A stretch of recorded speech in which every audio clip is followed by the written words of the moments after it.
নিজের বিপদ থেকে আনছো। কি লাগে হয় তোমার গার্লফ্রেন্ড? আসলে তো কি লাগে হয় আমার গার্লফ্রেন্ড? টাইম পাস, বন্ধু, কিন্তু তাও কি লাগে বাঁচিয়ে দেয় না? মিল পাইতেছি না। এত কথা ঘুরিও না জুনিয়র, সত্যি করে বলো ও কি লাগে তোমার? কিছুই লাগে না বল। আসলে তো কিছুই লাগে না, কিন্তু তাও আর বাঁচিয়ে দিলাম একটাই কারণ আমার মন চাইছে বাঁচাইতে। আসলে আইছিলাম ওই কেমনে মায়ের খেতেছে এটা দেখতে, কিন্তু আসার পর মনটা কেমন ঘাবলায় উঠছে।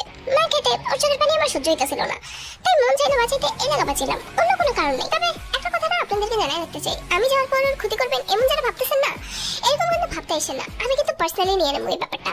যদি এরকম কোনো কিছু হয় খোদার কসম এমন কিছু করে বসবো ভাবতেও পারবেন না, সারা জীবন খালি আফসোস করে যাবেন।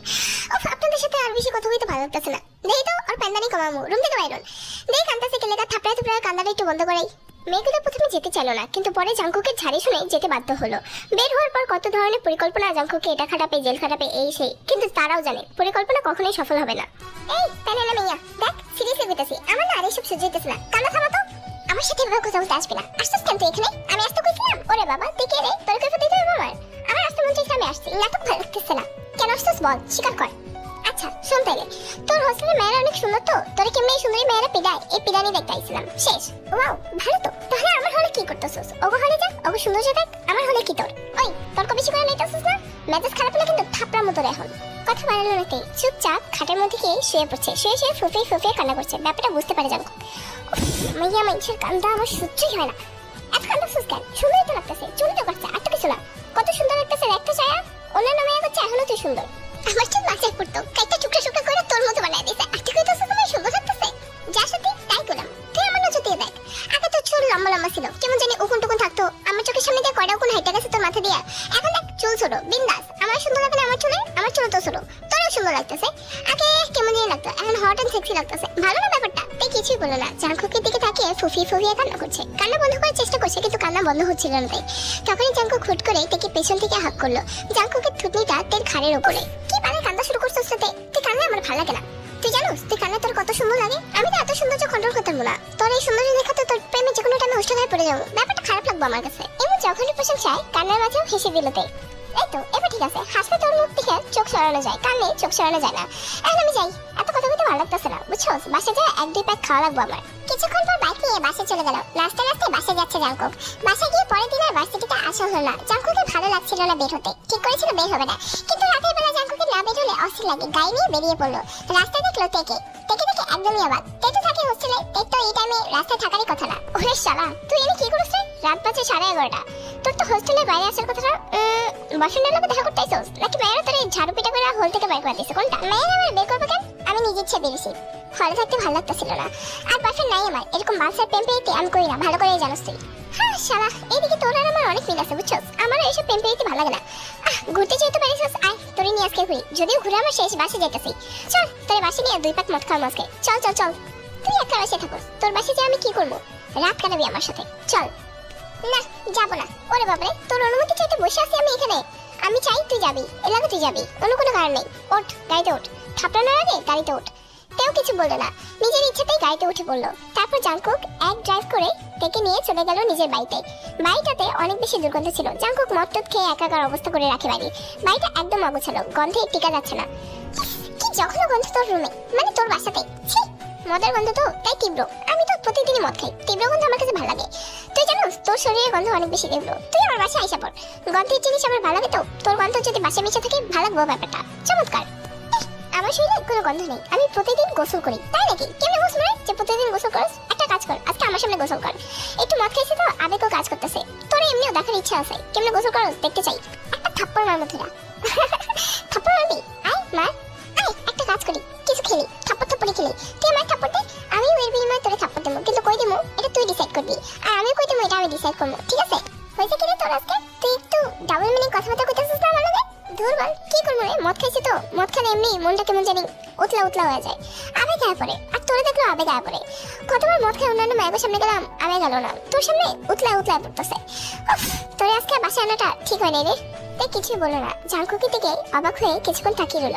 ধুর এমনি থাকা থাকিস না তো আমার দিকে। এমনি থাকা থাকলে নিজের আর কন্ট্রোল করতে পারবো না। তারপর দেখা যাবে তোর সারা শরীরে আমার শতচুম্বনে স্পর্শ দিয়ে দেবো। পরে তো বয়ে বয়ে কানবি, আর কান্না দেখে আমি আরো প্রেমে ডুবে যাবো। দরকার নেই। বেশি কথা কয়ে নিতেছি না। কি হয়েছে আমার মাথায় বুঝতেছি না। তোর তোর সামনে এনে মাথাটা ঠিক থাকে না, একটা গোসলটা সেরাই, যাবি তুই আমার লগে গোসল করতে? জাঙ্কুক কি হয়েছে তোর? ধুর বালা, বুঝতেছি না কিছুই রে, অনেক অস্থির লাগতেছে তে, অনেক বলতে অনেক বেশি অস্থির লাগতেছে। জাঙ্কুক কিছুক্ষণ চুপ করে থাকে, তারপর তে একেবারে মুখের সামনে চলে যায়। আমার একটু সাহায্য কর না, একটু কিস কর আমারে, ভালো লাগতেছে না। হয়তো ভাম্বা হয়ে গেল তে, জাঙ্কুকের দিকে এক দৃষ্টিতেই তাকিয়ে আছে, পুরো বোকা হয়ে গেল। ভাই পাইসটা তোরে জোর জবরদস্তি করবো না, তোর ইচ্ছাতেই হইব, বলে করবে রাগ করলে নাই। ভালো লাগতেছে না তো, তোরে চুম্মা দিতে পারলে শান্তি লাগতো মনটায়। তে জাঙ্কুকের কথায় উত্তর দিল না। জাঙ্কুকের দৃষ্টি একটু নিচে হয়ে আসলো। তের বুকের দিকে জাঙ্কুকের পুরো দৃষ্টি, চোখ দিয়েই তের বুক পুরোটা মেপে নিল জাঙ্কুক। তে চাইলে অন্য দিয়ে ঢাকতে পারতো, কিন্তু ঢাকেনি, অনুমতি দিচ্ছে না, আবার মানাও করছে না। এরকম একটা পরিবেশ। জাঙ্কুক আস্তে আস্তে তের কাছে গেল, উত্তেজনা এবং আবেগের নিঃশ্বাস দুজনে। তে নিচে জিবলা দিয়ে নিজের শুকনো ঠোঁট দুটো ভিজিয়ে নিল। জাঙ্কুক আস্তে আস্তে তের ঠোঁটের সামনে গেল, তের ঠোঁটে সফটলি একটা কিস করলো। থেকে তের ঘুম ভেঙে গেল, শরীরটা একটু ব্যথা করছিল। ওয়াশরুমে গিয়ে নিজেকে পরিষ্কার করলো। পরিষ্কার করে আসতেই দেখলো জাঙ্কুকের ঘুম ভাঙা, কিন্তু শুয়ে আছে। জাঙ্কুক এক দৃষ্টিতে তের দিকে তাকায়। ওরে গুড মর্নিং তে, আমায় গুড মর্নিং উইশ করলি না? জাঙ্কুকের সাথে চোখ মেলাতে পারছে না তের অনেক বেশি লজ্জা লাগছে। জাঙ্কুকের কাছে গিয়ে জাঙ্কুকের পাশে পড়ে থাকা তের কাপড়টা তে নিতে নেয়। তখনই জাঙ্কুক তের হাতটা চেপে ধরে এবং তেকে এক ধাক্কা দিয়ে খাটে নিজের সাথে নিয়ে আসে, সাথে সাথে মিশিয়ে দেয় নিজের শরীরটা তের সাথে। জাঙ্কুকের খাটের একদম বিপরীতে একটা বড় ড্রেসিং টেবিল আছে। ড্রেসিং টেবিলের আলোতে তাদের দুজনকে স্পষ্টভাবে দেখা যাচ্ছে। একসাথে এই সিনারিটা উপভোগ করছে জাঙ্কুক, সাথে খেলাটাও শুরু করে দিল। তেকে একসাথে নিয়ে খেলতে লাগলো। তে কিছুই বলছে না, জাঙ্কুক থেকে আষ্টে পিষ্টে ধরে রেখেছে, একাই কন্টিনিউ করছে সব। জাঙ্কুক থেকে আয়নাতে দেখে বেশ আনন্দে পাচ্ছে। তেও জাঙ্কুককে দেখছে আয়নাতে, তাদের দুজনের কর্মই দেখা যাচ্ছে। আয়নাতে নিজেদেরকে এভাবে দেখে তের প্রথমে আনকমফোর্টেবল ফিল হতে লাগে। রাতের বেলা না হয় জিনিসটা উপভোগ করেছিল, দেখা তেমনটা হয়নি, কিন্তু এবার দেখা হচ্ছে, করাও হচ্ছে, ব্যাপারটা তের কাছে হলো। এরকম যদি হতো না, তাহলে তো এখন আমি পুরো রুমের মধ্যে আয়না লাগাই দিতে। কি বলস, অনুমতি দিবি আমাদের? তে করেছে, চল ভার্সিটিতে। জাঙ্কুক ড্রাইভ করছিল, তেই তার পাশেই বসে আছে, তবে তের লাগছে প্রচন্ড আনইজি। এরকম আগে কখনোই লাগেনি জাঙ্কুকের পাশে। আজকে জাঙ্কুকের দিকে চোখে চোখ রেখে কথা বলতে পারছে না। জাঙ্কুকের দিকে তাকাতেই তের কাছে মনে পড়ে যাচ্ছে গত রাতে ঘটে যাওয়া তাদের দুজনের সেই মুহূর্তগুলো, সেই স্পর্শগুলো। জাঙ্কুকের করা প্রত্যেকটা ছোঁয়ার স্পর্শ তের অনুভব করতে লাগে জাঙ্কুকের দিকে তাকালে, কিন্তু জাঙ্কুকের এদিকে কোনো রিয়াকশন নেই। জাঙ্কুক চলছে বিন্দাস মতো, যেমন ছিল তেমনই আছে। আমার দিয়ে এমনি ভাবলাম মতো চা থাকুস কেন, তোরে যাওয়ার একটা লক্ষণ ভালো না। তুই আমার ভালোবাসা মিষ্টি তো, এসব টানে না আমার। তের চোখ বড় বড় হয়ে গেল, জাঙ্কুকের দিকে তাকিয়ে রইল। টানে না মানে বুঝাই বল, কি বলতে চাস? ওই বাবার পাসপোর্ট করে কইতে পারি না আমি, ডাইরেক্ট কই। আমার মধ্যে প্রেম ভালোবাসা এসব কিছুই নেই, যা আছে সবই চাহিদা, দৈহিক চাহিদা। বয়স এসে না। জাঙ্কুকের কথা শুনে একদম চুপ হয়ে গেল। তুই কি বলবে বা কি ভাববে কিছু বুঝতে পারছে না। তাহলে গত রাতে যা হলো এগুলো কি জাঙ্কুকের টাইম পাস নাকি জাঙ্কুকের চাহিদা মেটানো? এসব কিছু মেলাতে পারছে না তাই এখন নিজের প্রতি অনেক বেশি ঘৃণা লাগছে। জাঙ্কুকের সাথে গাড়িতে বসে আর একটা কথা বলো না, চুপচাপ বসে রইলো। কিছুক্ষণের মধ্যে জাঙ্কুক গাড়ি নিয়ে ইউনিভার্সিটির সামনে চলে গেল। দরজাটা খুলে দিল তেকে বের হওয়ার জন্য। তে চুপচাপ কিছুক্ষণ বসে থাকলো, তারপর হুট করে একটা থাপ্পড় দিয়ে দিল জাঙ্কুককে। থাপ্পড় দিয়ে গাড়ি থেকে নেমে পড়লো। শালি বড় তুই মানুষ চিনিস না, আমার মুখের ভিতরে যা আছে মনের ভিতরে তা আছে কিনা সেটা আগে দেখবি না? না দেখে থাপ্পড় মেরে দিলি না, তাও আবার আমাদের সাত সকালবেলা একটা মেয়ের হাতে থাপ্পড় খেলাম। ছে, কি খারাপ দিন আমার। এটা বলে জাঙ্কুক গাড়ি নিয়ে অন্য সাইডে চলে গেল। ক্লাসটা জাঙ্কুক করে না, ভার্সিটিতে আসে ফাটামি করার জন্য। ভাইরে থাম এবার, আর করে লাগ মারবি, মন মেজাজ আজ খারাপ কেন আজকে তোর? ধুর বাল, একটা শালীর লোকের মজা করছিলাম, শালী মজা না বুঝে আমার থাপ্পড় মেরে চলে গেল। এই রাগ এখন কারোর প্রেমিটাই বুঝতেছি না, রাগ কমতেছে না, এতগুলো রাগ দিলাম, মনটা ভালো হইতেছে না। এই মধ্যে তেদের ক্লাস শেষ হয়ে গেল। তেও অন্যান্য মানুষের সাথে ক্লাস থেকে বের হচ্ছিল। রাস্তার পথেই জাঙ্কুকরা অন্যান্য মেয়েদেরকে এবং ছেলেদেরকে র্যাগ দিচ্ছিল।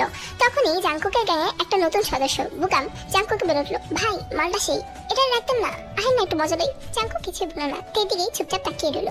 বুকাম ওদিক দিয়ে তেকে ইঙ্গিত করে একটা শীষ মারলো। তে দেখলো, কিন্তু তে কিছুই বলল না। জাঙ্কুকের দিকে এক পলক তাকিয়ে সেখান থেকে চলে গেল। তে পরক্ষণে অনু জাঙ্কুককে উদ্দেশ্য করে কানে ফিসিয়ে করে বলল, ভাই তোর জিনিসের দিকে তাকালো, তুই কিছু করলে না? আমার জিনিস?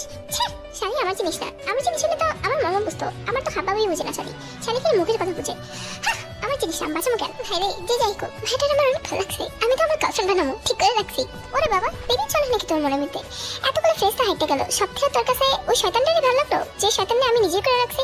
ভাই আপনার কথা কিছুই বুঝলাম না, শয়তানটা বান্ধবী লাগে আমার, ভবিষ্যতে বউ বানাবো, তারপর এক্স বানাবো, তারপর আবার বিয়ে করে আবার বউ বানাবো, মানে শয়তানিতে ভরপুর সংসারের বামগো, বুঝছোস?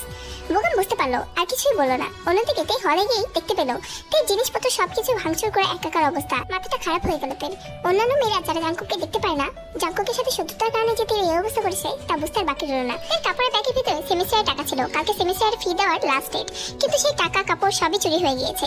কে বা কারা করেছে সেটাতে ভালোভাবে বুঝতে পারলো, কিন্তু করার কোনো কিছুই নেই। অন্যদিকে হলে থেকে রিপোর্ট আসলো তের নামে। তে কে আর এই হলে থাকতে দেওয়া হবে না। তে কি করবে বুঝতে পারলো না, বই খাতা নিয়ে রাস্তায় বেরিয়ে পড়লো।